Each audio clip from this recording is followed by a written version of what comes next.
ঠাকুরগাঁওয়ে তেল পাম্পের পরিস্থিতি সামলাতে মাঠে জেলা যুবদল। ঠাকুরগাঁও জেলায় সাম্প্রতিক জ্বালানি তেল সংকটকে কেন্দ্র করে তেল পাম্পগুলোতে সৃষ্টি হওয়া বিশৃঙ্খল পরিস্থিতি নিয়ন্ত্রণে রাখতে মাঠে নেমেছে জেলা যুবদল। জেলার বিভিন্ন তেল পাম্পে দীর্ঘ লাইনে অপেক্ষমান মানুষের দুর্ভোগ কমানো এবং সার্বিক শৃঙ্খলা বজায় রাখতে সংগঠনটির নেতাকর্মীরা সক্রিয়ভাবে কাজ করছেন। স্থানীয় সূত্রে জানা যায়, কিছু অসাধু চক্রের কারসাজি ও সরবরাহ বিঘ্নের কারণে হঠাৎ করেই তেল পাম্পগুলোতে অতিরিক্ত চাপ তৈরি হয়।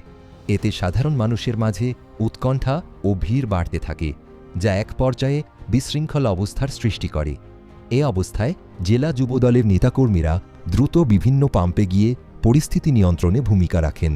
তারা লাইনে শৃঙ্খলা বজায় রাখা, অযথা ভিড় কমানো এবং সাধারণ মানুষের মাঝে সচেতনতা তৈরিতে কাজ করেন।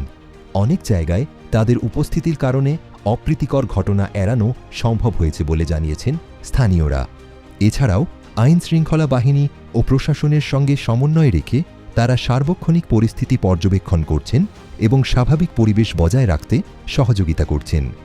জেলা যুবদলের আহ্বায়ক আবু হানিফ মুক্তা বলেন, বর্তমান পরিস্থিতিতে সাধারণ মানুষের দুর্ভোগ লাঘব করাই আমাদের প্রধান লক্ষ্য। তেল সংকটকে কেন্দ্র করে কেউ যেন বিশৃঙ্খলা সৃষ্টি করতে না পারে, সেজন্য আমরা মাঠে থেকে কাজ করছি।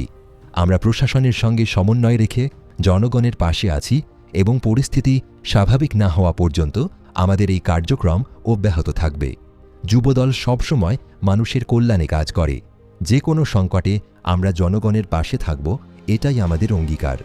সাধারণ মানুষ জেলা যুবদলের এ উদ্যোগকে স্বাগত জানিয়েছেন। তারা বলেন, এমন পরিস্থিতিতে তাদের উপস্থিতি আমাদের অনেকটা স্বস্তি দিয়েছে। শৃঙ্খলার মধ্যে তেল নিতে পারছি। সামগ্রিকভাবে ঠাকুরগাঁওয়ে তেল পাম্পের সংকটময় পরিস্থিতিতে জেলা যুবদলের সক্রিয় ভূমিকা জনমনে ইতিবাচক প্রভাব ফেলেছে। দ্রুত স্বাভাবিক সরবরাহ ব্যবস্থা নিশ্চিত হলে